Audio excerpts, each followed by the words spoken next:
मौसीक़ीअ में शाइरीअ में दिल जी ॻाल्हि ॾाढी आसानीअ सां चई वेंदी आहे। बिल्कुलु बिल्कुलु फनकार न हुजो हा त छा हुजो हा?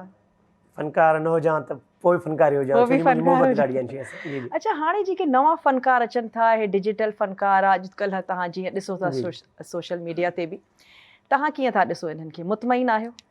अल्हम्दुलिल्लाह, छोजो असां पाण ॼो उन मंज़िल ते न आहियूं, असांजी नई स्टार्ट आहे, उहो कंहिंजे लाइ कमिट्स नथा करे सघूं, लेकिन हाँ। कोशिशि कयूं पिया सुठो मैसेज हुजे, शाइरी में उहा ॻाल्हि हुजे जो कंहिं वटि मैसेज पुॼे, इस्लाह थिए ऐं लफ़्ज़नि जी जेकी आहे त चूंड बहितर हुजणु लाज़मी आहे। तव्हां जॾहिं पंहिंजा कलाम ठाहियो था त पोइ शाइरीअ जी चूंड कीअं कंदा आहियो? मतिलबु ज़्यादातर कंहिं क़िस्म जी हूंदी आहे? सोबर शाइरी हुजे, सुठी शाइरी, छोजो असल में स्टार्टिंग जेकी थी आहे मुंहिंजी शुरूआत जेकी थी आहे सिंधी चैनल हुयो पंहिंजो, उन में मूंखे ॾाढा रहनुमा ऐं रहबर दोस्त मिलिया। अच्छा।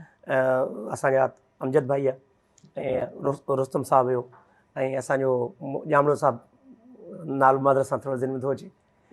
त शुरू में जेकी स्टार्टिंग थी ऐं बाजी शाज़िया हूंदी, उन्हनि जो चवणु इहो हूंदो त शहज़ाद भाई तव्हांजा भली जेकॾहिं 2 फॉलोअर बि हुजनि, तव्हांखे 2 खां 3 माण्हू पसंदि कनि, तव्हांजी जेकी सिलेक्शन आहे, जेकी शाइरी आहे जेकी उहा सुठी हुजे, सोबर हुजे। तमामु ज़बरदस्त, तमामु ज़बरदस्त। अच्छा शहज़ाद, कीअं ईद जी असां ॻाल्हि कईसीं, छा डिफरेंस महसूसु थींदो आहे? नंढपण में बि तव्हांजी ईद यकीनन गुज़री हूंदी, वरी हाणे तव्हां इन एज में अची विया आहियो, माशाअल्लाह फनकार बि आहियो, ईद में केतिरो फ़र्क़ु नज़र अचे थो?